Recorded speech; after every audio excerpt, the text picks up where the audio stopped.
Hi, and welcome back to Science on Trial and Error. I'm Kasia Kuzmicz-Kowalska, and I'm excited to kick off our new season by introducing our first guest. This season we will talk a lot about career, and when contemplating a career change, several questions invariably arise. What drives me?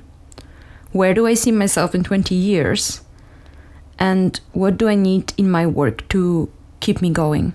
These questions aren't easy, and the answers can be different as they are influenced by our current life situations, past experiences, health, aspirations, and so on.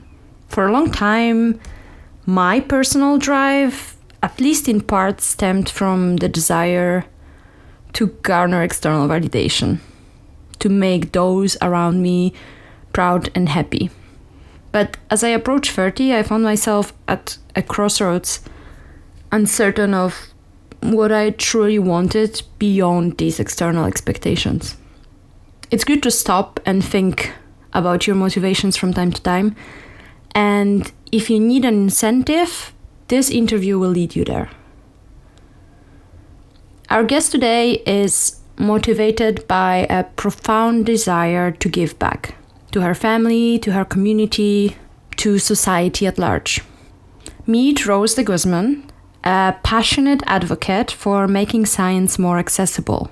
As product manager, she works to make researchers' life better, and through her mentoring initiatives, she wants to empower women scientists and help students from historically marginalized backgrounds find their path.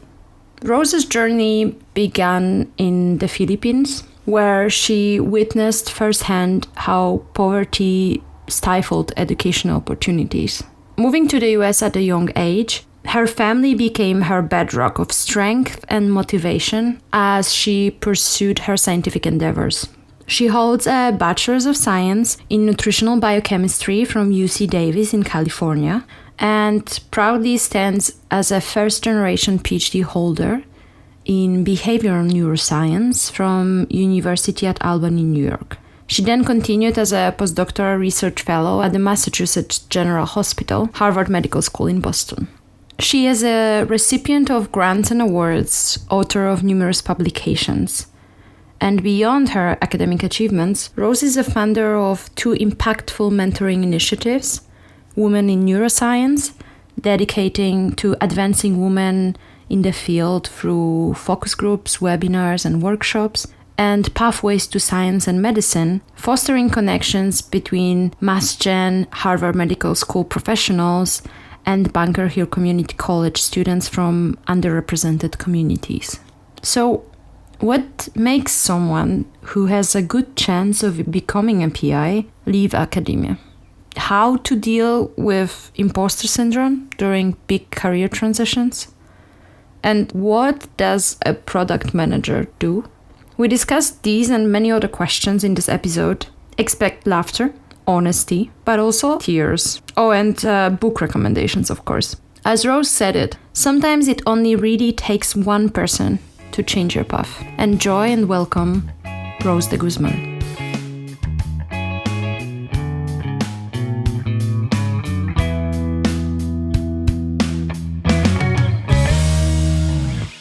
Hi, Rose. Welcome to Science on Trial and Error. It's very nice to see you. It's very nice to have you join me today.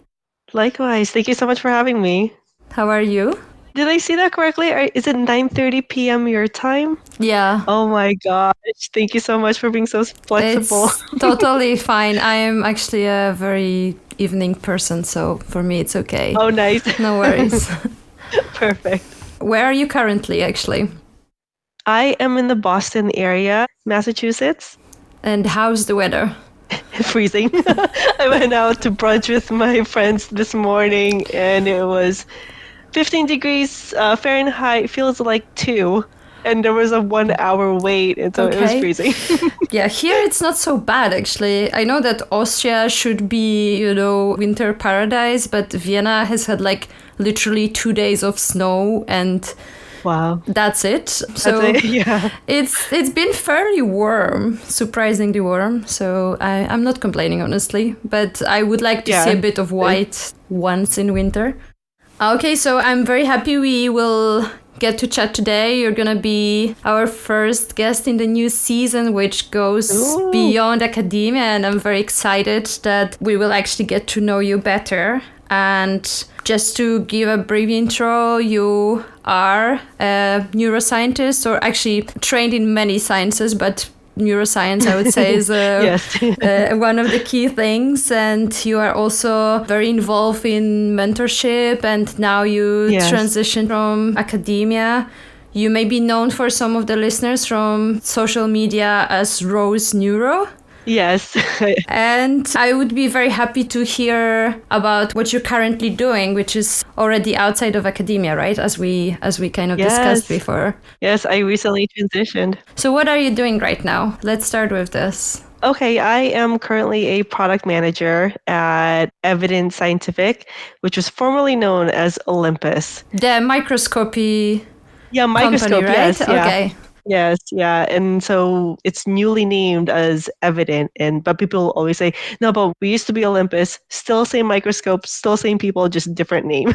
So I am currently a product manager for the North America and South America for this specific microscope systems. And it's really cool. When I did an informational interview before I got the position, just so that I can learn a little bit more about it. And the word that really intrigued me was that it is a renaissance position. You're basically involved in so many different aspects of the company, and that was so exciting to me. Yeah, this sounds really good. Yeah, I get to work with in the sales, marketing. I also get to communicate with folks in Japan, and then preparing conferences and talking with a bunch of people, just wearing different hats. At the same time, I'm so new that, and yet I have the biggest microscope system.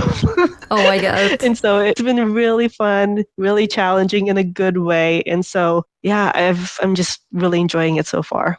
I love what I'm hearing.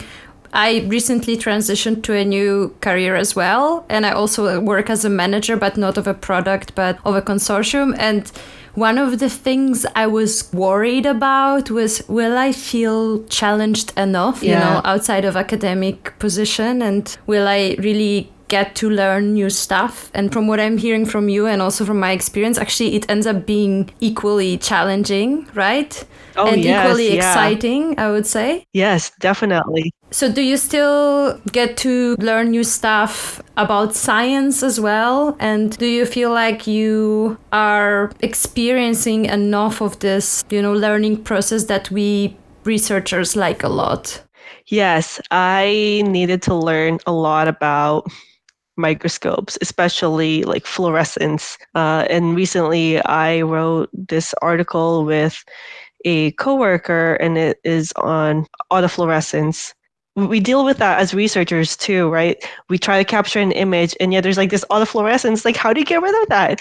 And so just even from writing that article, I really needed to learn, okay, what is even autofluorescence? I knew what it was, but what are the wavelengths? And so it's been really challenging in that sense. The other concepts that I am currently learning are the legalities of things and working with other companies, third-party vendors, because I manage over 20 vendors. And so there's just a lot of learning, and really how can we provide the best tools for researchers? And it's really nice being a researcher myself, or at least being a grad student and a postdoc. I know what it's like to be in a dark microscope room for hours on end. And so when I'm thinking about new products, I often think of how can we make the lives of researchers better and more accessible, ensuring that everybody can do their work in an efficient, fast, and really accessible way. Been really exciting in that sense. I guess the perspective of doing it yourself earlier really helps. And then you get to give back a little bit to the community to help people with their work, which is also a nice aspect. I like this. Yeah. This sounds really cool. I mean, it sounds really, really exciting. And honestly, I can see that you're like into it. But how was it at the beginning? Were you stressed that you don't have the skills? Because I guess this is something that a lot of the people who transition are facing, this uncertainty whether we have the right skill set and the right toolbox to really work in such different capacity. Oh, definitely. There are specific moments in my life when I have experienced imposter syndrome, and it usually happens during big transitions. And this was definitely one of those. When I did the informational interview, the person said, I think you might be a good fit for this position. And I said, are you sure? Because I don't have any product management experiences. I really don't. And and the people who encouraged me to apply, they said, well, you might not have product management positions, but you also have other experiences outside of being a postdoc, outside of being a grad student. And one of those was actually, so in grad school, my husband and I started a music business. Mm-hmm. It's an artist management business. We managed artists and we put on music festivals, and that was super fun. It was Wow, that's so cool. a lot of like no sleep, of course, because during the daytime and weekends I would be in lab, and then at night and also on weekends we would be doing concerts or working with our artists. But that also took knowing marketing, because I was the marketing director of our business. So, okay, I can use that experience. And then during my postdoc, we started this initiative, Pathways to Science and Medicine. So that involved communicating with a bunch of different people, and then also learning how to sell this initiative to MGH so that they would adopt it as their actual program. And so I really tapped into all of those different experiences, even though they weren't directly part of my grad student and postdoc experience, I guess. Those were things that I didn't realize actually helped me get this position. And they did, surprisingly. I guess surprisingly, not surprisingly. I can understand that. I mean, me myself, when I made a decision that I want to finish my academic endeavors after the PhD, I was a little bit freaked out at first because I thought, okay, I did a bunch of different things on the side, but nothing per se which would maybe make me a manager. And then when I interviewed, for instance, doing this podcast suddenly was something that matters because you have to manage so many different things and you have to be in communication with different people and you need to do a little bit of social media, a little bit of, management as well. So I didn't realize that I have these skills, and I think this is something that I kind of found out through reading of other people's experiences and realizing how many transferable skills we have. Yes. Yeah, exactly. Did you have any support transitioning from your postdoc into this job when you started looking for new positions in how to reshape your resume and how to change the way you think about your skills? Did you go into any career advising, or did you get in contact with someone who is a coach in this direction? That's a great question. And I really struggled with that too, because I knew how to write an academic CV like really well, and I had that down. But to modify it and revise it so it's not academic and it's more industry, I was really lost for the longest time. What I ended up doing was I actually, looked it up on Google, what examples are, and then I revised my resume and I sent those to friends who are already in the industry, and I asked, would you mind taking a look at this? I'm really interested in this position at your company or at this other company. And then they gave me feedback in terms of how to revise it. And a lot of it is not many people really care that you published 20 articles or you did this many bullets for each position. It really is, what are your skills and what can you bring to the company? And so it was a tapping into my network, my community, and then revising it that way. Yeah, and just looking up online. But it really was trying to get feedback from people. Yeah, I agree. I mean, I didn't even know at first what I want to do. So Yeah, that was the toughest part. Exactly. your first idea is like, okay, industry means going into R&D in a biotech company. Yes, yeah. And I wasn't really sure I want to do this. I kind of wanted to step Right. outside of the lab. So I also Yes. talked to a couple of friends, and yeah, there was one person who worked as a project manager, and we were discussing it, and I was like, look, I feel like I don't have enough experience. Also, I was certain that you should be first a postdoc, and I didn't really want to do a postdoc. So, yeah, talking to your network is a very good advice, I think, and trying to research different resources to figure out how to reshape and find the right wording, to be Yeah, exactly. like, there's so many resumes that they receive. You need to manage Exactly. to get through this. Yeah, I agree. Yeah. And I like what you said too, because I honestly didn't even know what positions I could even apply for. The only position that I thought of after postdoc was scientist, scientist one, scientist two. Yeah. And those were the things that I focused on until someone mentioned, well, hey, how about project manager or product manager? And I'm like, really? I don't think I'm qualified for those. And then once I started applying, it seemed even more attractive and exciting. And so, yeah, it's definitely tough though. I agree. So, how long ago did you start in this position? I started in October. Same. Yeah. Oh, yeah, Really? nice. Yeah.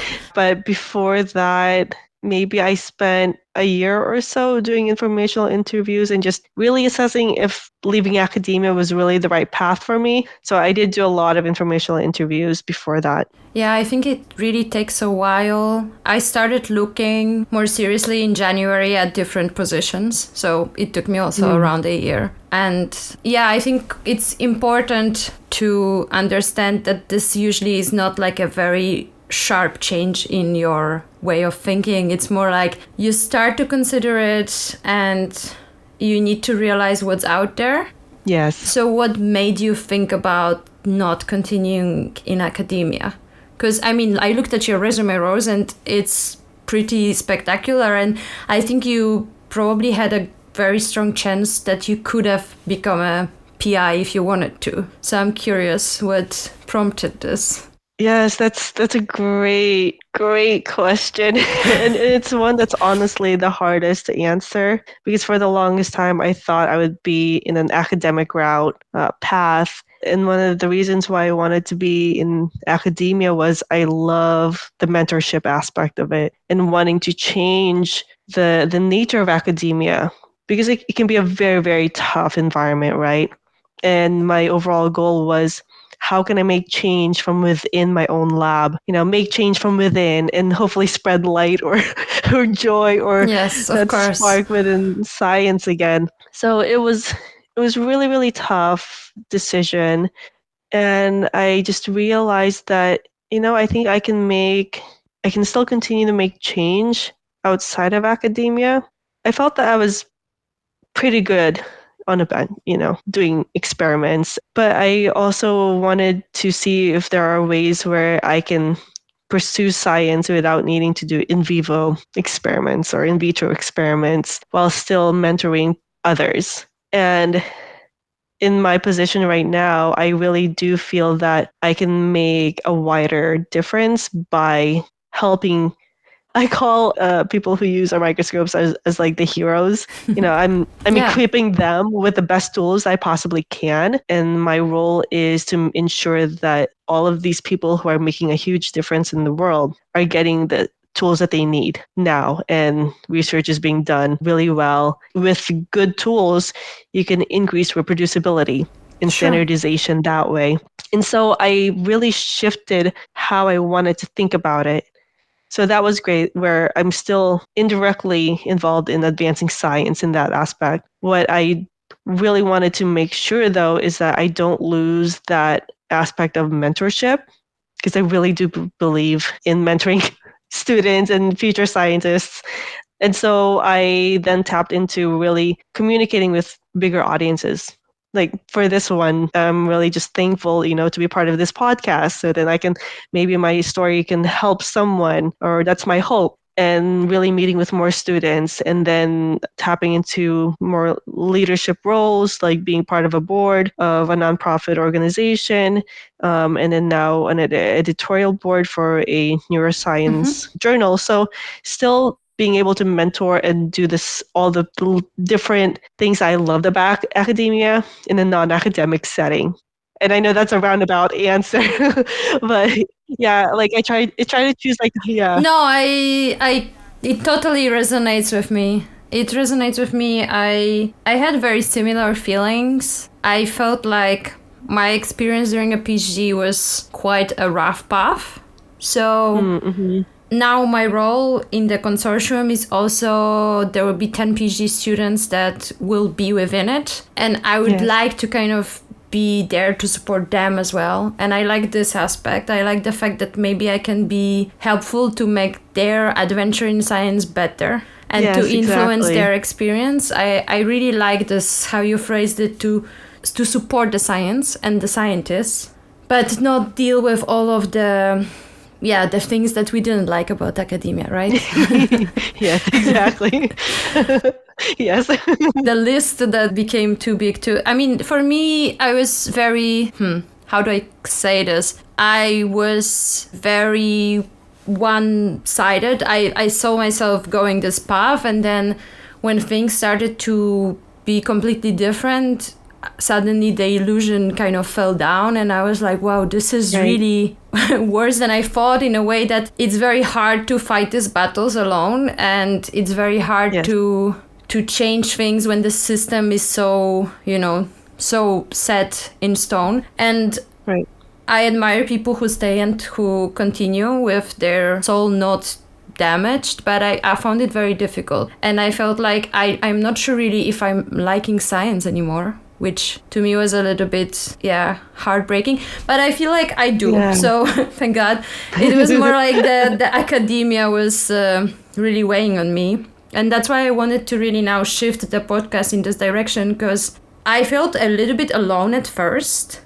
And I felt like it's a bit of a failure, because this is how we are trained, that if you leave, you are leaving academia, which to me sounds like you're dropping out of school and in something bad. And I want to make it very clear that there's so much cool stuff beyond academia that are still cool science, and you can use what you're good at and still give back. So it doesn't have to be, you just go and you leave it behind. I like the way that you want to give back, and I just feel very inspired by this. Yeah, and I think that it's the aspect that if you leave academia, then you have failed. That was a huge turnoff for me, because academia is just one pathway, one path to doing good science. There are many different paths that you can take to still continue to change the world for the better. It's just one aspect. And I think that was really disheartening when, if you talk about wanting to explore different pathways, that, okay, you're leaving academia, then I won't share resources to you because you're not going to be in academia anyway. Whereas I don't think that should be the case. And so that's where mentorship really is truly helpful. And if I decide to go back to academia, I think I might still have a chance, and to have a non-academic experience would equip me to be even more, I guess, capable of mentoring students who want to focus on other careers. They're like, oh yes, well, if you don't want to stick with academia, that's great. And then if they want to do tech or industry, then I can provide my experience if I do decide to go back to academia. Yeah. So I'm trying to also position myself where, if I do decide to go back to academia, that on my CV, it shows, look, I'm part of an editorial board in your science journal. I've continued to do mentorship. I'm still publishing and part of boards. And so I'm trying to make it so that my options are still open in that sense. But we'll see. That's very smart also, because one of the things that I think are lacking in academic setup is that a lot of the people who become group leaders, they lack managerial experience. And this is something that is very difficult, but this is something that is not required when you become a leader of a group, and suddenly you have to work with people who work in a very different ways. And even if you're a brilliant scientist, you really need to know how to manage people, how to inspire people, how to work with different types of personalities. And I think this experience, as you said, might actually make you better should you decide to go back. That's true. And that's a great point too, because in all honesty, one of my fears as well, if I stayed in academia, was becoming a PI that I did not want to become. In that if I have my own lab, and regardless of my intention of providing a good, safe environment and trying to change from within, what if, I don't know, I would never want to ruin someone's passion for science. And I would never want to be that PI. So in a way, that also was a fear of mine of starting my own lab. And I'm not sure how big of a factor that was in contributing to me leaving academia, in that I don't ever want to be a toxic PI or create a toxic environment for my mentees and for my team. But yeah, that was also an ongoing thing for me, is that I would never want to ruin someone's career, self-esteem, or any of that. Like, I would never want to create a toxic environment for anyone. So yeah. Yeah, if people who think like this continue leaving academia, that's a sad version of the future. But I really think what you're saying is a very important point, that, you know, having experienced or even just heard of toxic situations, one way is, of course, to just go away from this. And I'm honestly not judging anybody who decides to do this. And another way is to try to fix it from your side. And being aware of this and speaking about this is very important, because this vicious circle of toxicity where, you know, you were exposed to toxic situation and then you feel like you survived it and this means this made you good, is one of the things that I think is really wrong with academia, because then these people become PIs and then they think that because it made them where they are, it's a good way of training. And I'm very scared of this. So I wish we could kind of break this by speaking about this and being more open. So I agree. Yeah, like breaking the transgenerational trauma. Yeah, exactly. Let's a lot of kids experience. Exactly. I agree. So, in short answer, if you were to shed a light on one aspect that you think is a very important thing that should be improved, either to help people to transition and make them feel better about going beyond academia, or to make it easier to think about alternative career pathways, what would you say is a key thing for you that should improve? Yes. I think that there should be options in graduate school to do internships outside of academia. Say, work for the government for a summer, or work for an industry for a summer or a semester. I think those are great options to incorporate in programs that will allow students to truly explore what aspect of science that are interesting to them. Yeah, I love this. And it shouldn't be really that difficult, because, I mean, in general, it's a short time, so you could make it a part of the project that it kind of becomes valuable. Yeah, I mean, I have friends who went to business schools, and as part of their curriculum, they had to do an internship. So one of my friends did an internship at Disney, really enjoyed that, and is now a director at Disney. Love it. After graduating. So, you know, it's a great opportunity for people to truly explore, and it shows, there's different pathways beyond academia to pursue science. I like this. And I feel like I can just go to a coffee shop and chat with you. That's a good thing. That's what we are going for. I love it. Okay, so a question that I like to ask people who I know left and they are doing good is, what did you learn about yourself in this process? What was for you something that you discovered about you in making this decision? Because it's a big decision, of course. Yes. Oof. That's a tough question. The first thing that pops in my head is that I was true to what I did not want to be doing, and really pursuing something that I felt good about. It was tough because it truly narrowed down my options. I did not have many options because I initially thought of, okay, just focusing on my PhD and my postdoc topics, which was maternal health, right?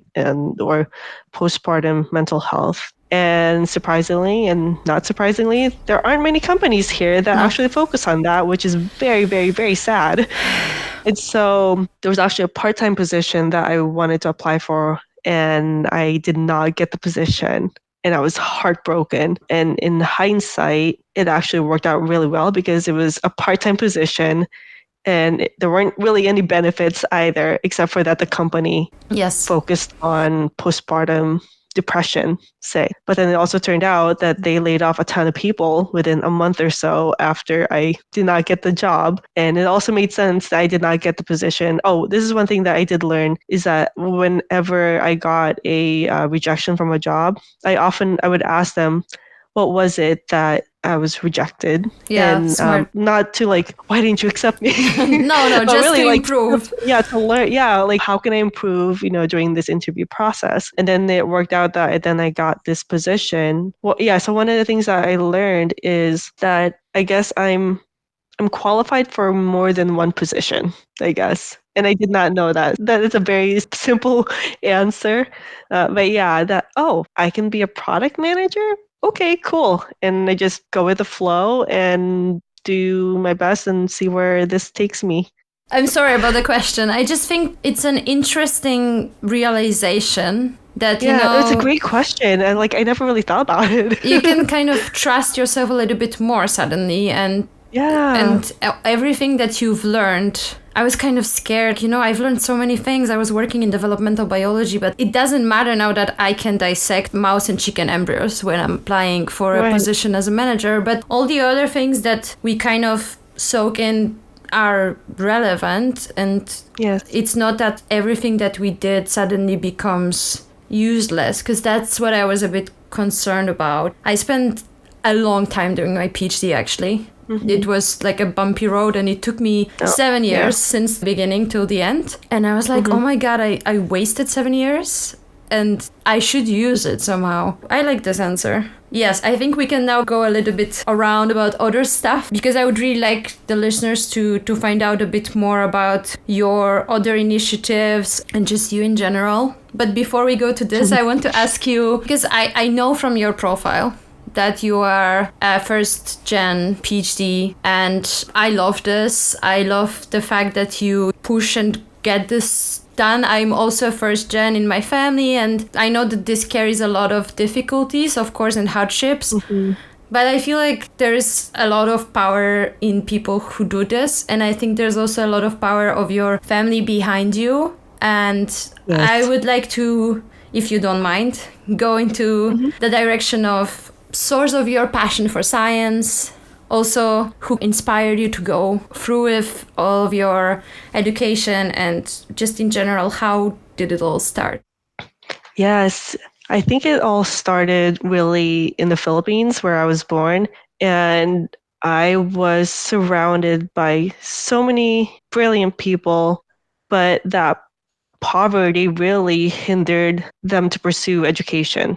So my father's father, he was this great entrepreneur, despite not learning how to read or count. But he knew how to count cattle with his fingers and his toes. And that was how he went around selling cattle. And then I think he was selling timber. So yeah, that was a cute story that my aunts would say, that he didn't know how to read or write, but he could count with his fingers and toes. And that was how he made business and raised my father and his 10 siblings. It was like a big family.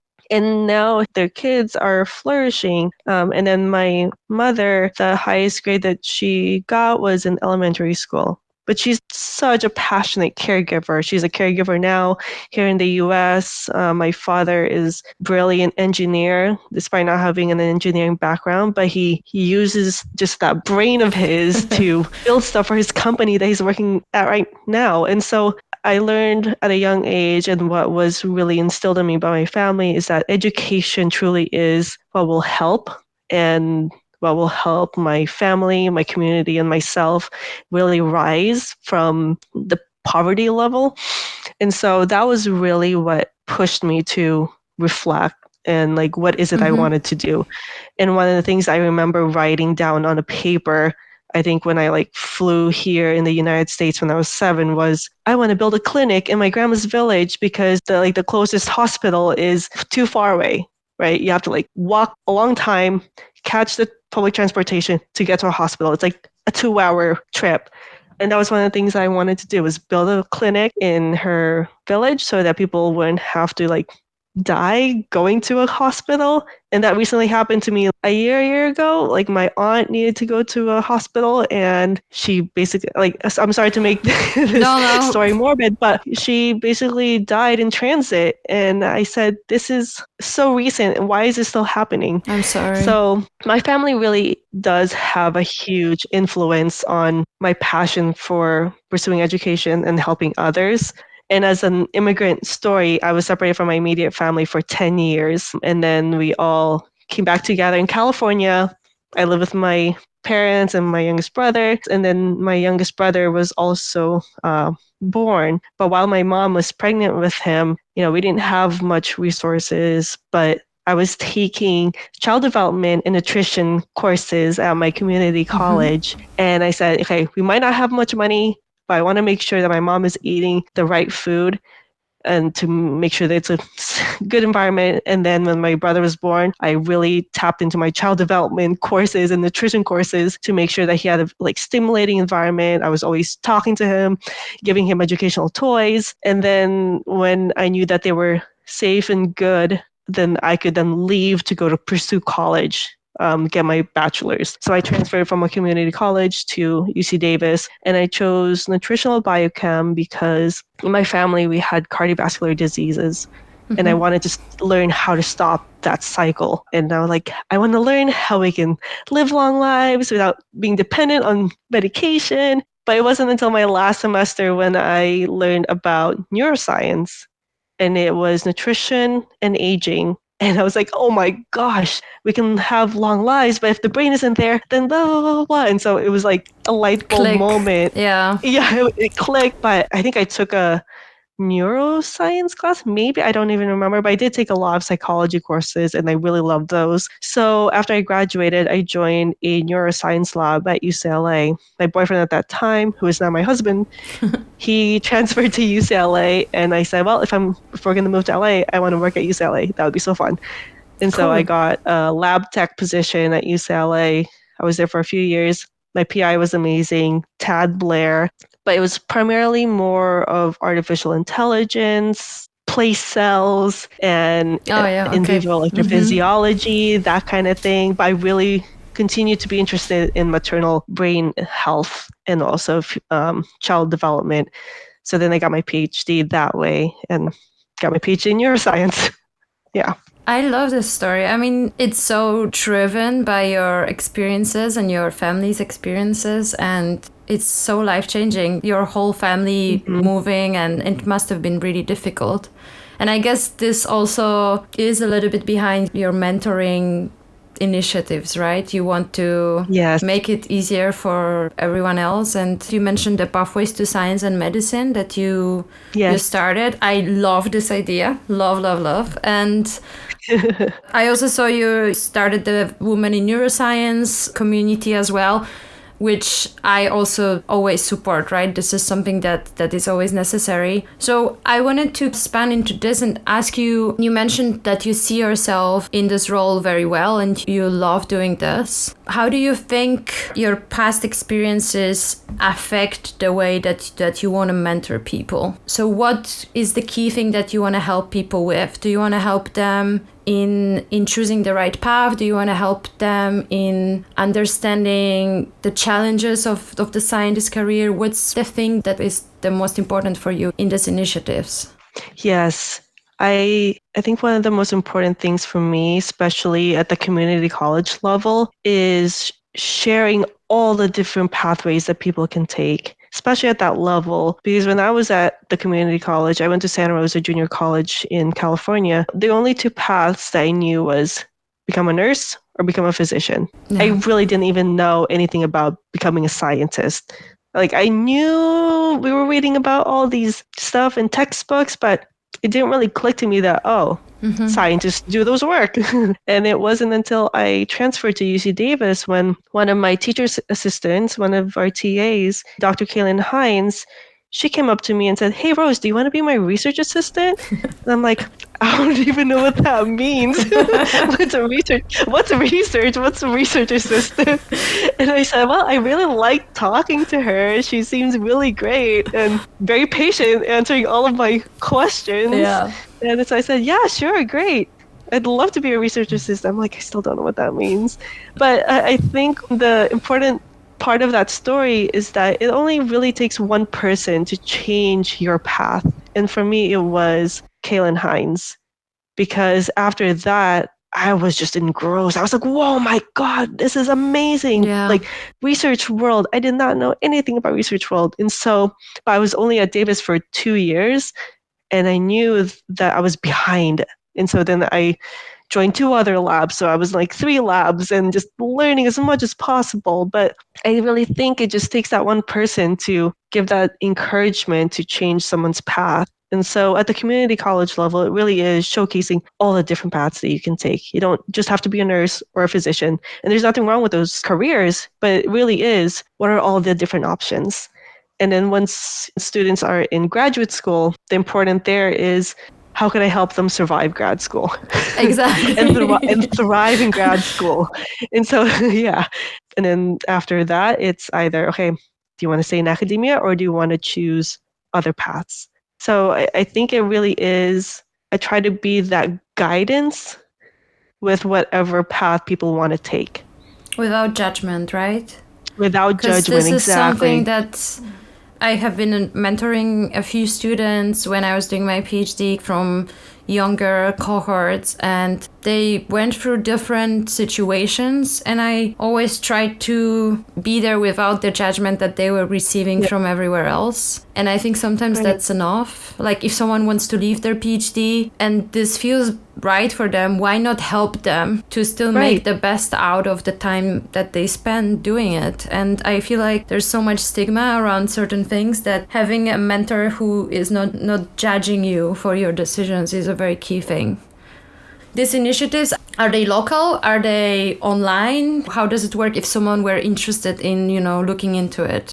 Yes, yeah. Women in Neuroscience, we started that when COVID happened. And one of the key reasons why it was started was there was this article that showed publication number from men and women scientists and how the publication dropped for women scientists. And a lot of that is, taking care of families at home, right? Of course. Mm-hmm. So one of the key things was, okay, how can we provide resources and platforms for women in neuroscience? Perhaps even giving a talk so that they can continue to add stuff to their resumes and CVs despite publication decrease, whatnot. So that is primarily online, and we are on hiatus at the moment because our group, they're all graduating from PhDs, so we wanted to give them the time to focus on graduating from PhDs. And then for Pathways to Science and Medicine, that is more locally based in Massachusetts. It is connecting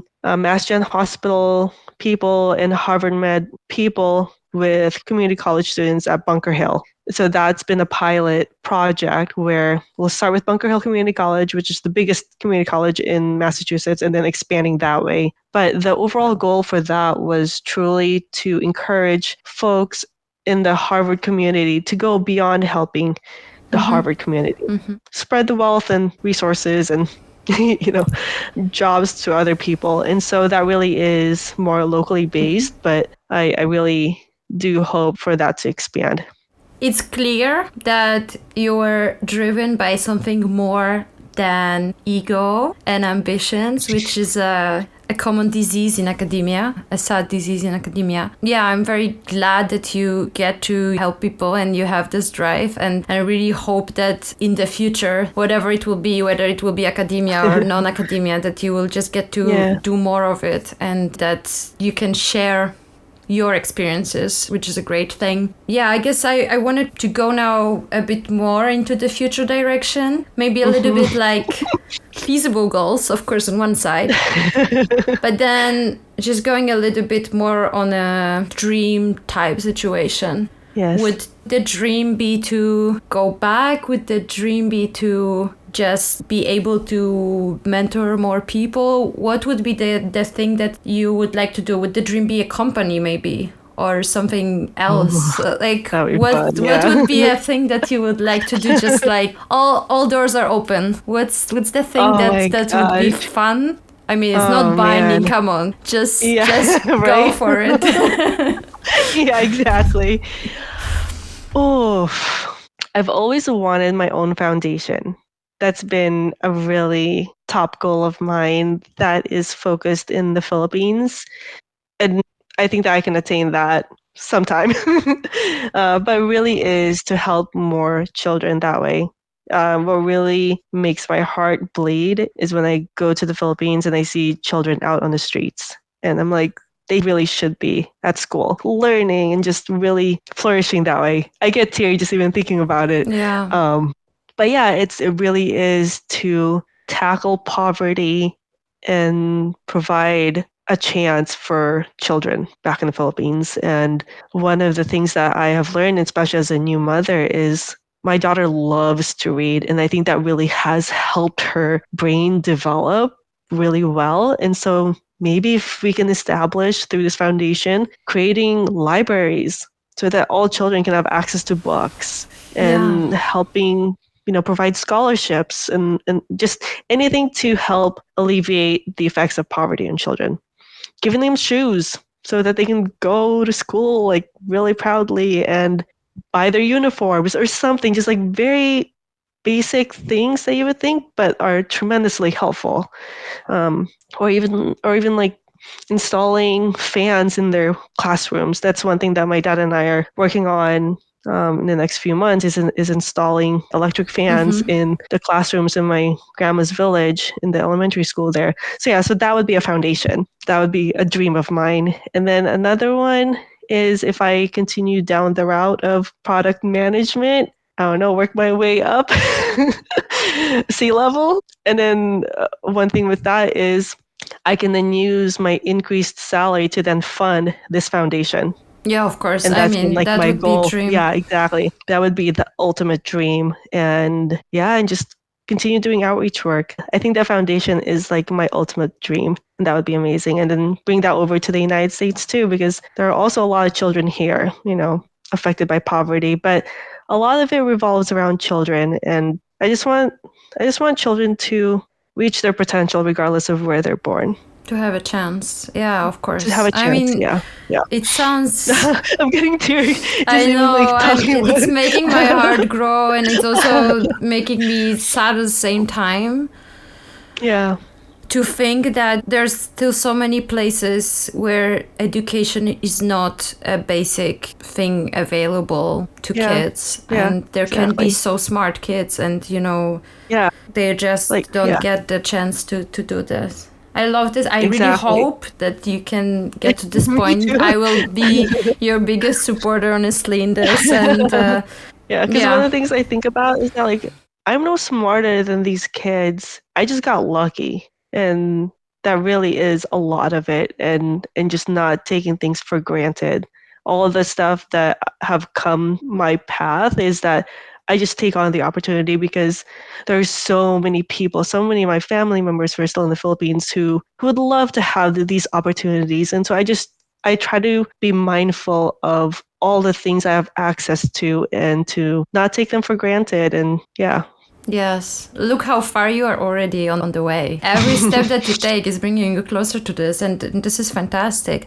And of course, it really also relies on meeting the right people and having the dose of luck as well. But you're doing everything in your power, and I am very happy for you, and I hope all goes well. I mean, this is very inspiring, and this is very beautiful and also really sad. But I really hope that you get to do what you want to do. If you are aware of any, NGOs or something that can allow people to support a goal that you are supporting yourself, please let me know and we can share this in the episode. Definitely. It's always good to get all these charities exposure as well. So do let me know if there's something that you would like to share as like a additional thing. Thank you. Wow, I think we are closing in. I just got a little bit like emotional now. Yeah. I had a question that I wanted to go into the closure, which I think would work with you very well. I wanted to talk about books. So one of the things that I'm really passionate about are books. I actually plan to do a little bit of a spin-off of the podcast that is book-centered. And the question that I want to ask my guests this season is a book that you'd recommend either for everyone in science to read or just in general for people to read. Something that is important for you, something that changes perspective. I'm sure you will have something to say. Yeah, I just shared a couple of books on my Instagram. I've seen the one about Henrietta Lacks, a brilliant one, right? So yes, yeah. That's definitely one. Yeah. I think that should be a mandatory read for all scientists and med students, just so that we can learn from history and how to do it better in the future and now. Yes, cautionary tale. Yeah, exactly. And then the other one is Mommy Brain by Dr. Jody Poluski, and that primarily focuses on basically mommy brain and the policies that have also gone into. It's only been very recent where NIH even allowed for or implemented the use of like female brains and like female behavior in studies. And yeah, I think that is a great book, especially for those who are interested in starting a family and learning more about themselves too. Okay, I will add it to my reading list now because I'm definitely curious. So this will also be in the description in case somebody wants to pick it up. And I don't know, I love this interview. I wasn't sure how it will go with, just navigating this new structure of the season, but I feel like it's gonna be good for people to hear where else can you go and how many things you can do outside of academia that are just equally interesting and cool. I'm very grateful you agreed to do this. Oh, thank you. Truly, this has been really fun. I really loved it as well. I wanted to ask for like a final thought with which you want to leave the listeners about anything. Just your final thought and something that you want them to think about or consider. I would say to not self-reject, in that if you want to pursue something, go for it. Let others say no to you, but most importantly, don't say no to yourself and don't self-reject by not taking action. I think the first step of pursuing your dreams, pursuing a goal, or whatever it might be, is to take that first step, and only you can decide to take that. So I would say go for it, you can do it, don't self-reject, and go with the flow, have fun. I feel like women in general tend to do it a bit more than men, so especially to female listeners, but in general. People can find you on Instagram. I'm so grateful that we got to do this. And I'm looking forward to hearing you in a while, where you are and what's going on. And thank you so much for sharing your story. I really loved it. Thank you. Thank you. Truly, this has been so fun, and I can't wait, chatting with you in person over coffee or tea. And we should definitely do this. Yes. Oh my God, please let me know awesome. If you're in Boston area, we'll definitely I will keep that in mind, and if you come through Europe at any point, also. Thank you. Let's just see each other. Thank you so much, Rose, and all the best, really. Thank you. You too. Thank you so much again for this. Thank you for being so honest and so open, and I always appreciate it when people do this, because I feel like this makes it much more meaningful. Same. Oh my gosh, I'm so excited for this new season, and it's gonna be really fun. But this has been really wonderful. Thank you again. Thank you so much. Thank you. Bye-bye. Bye.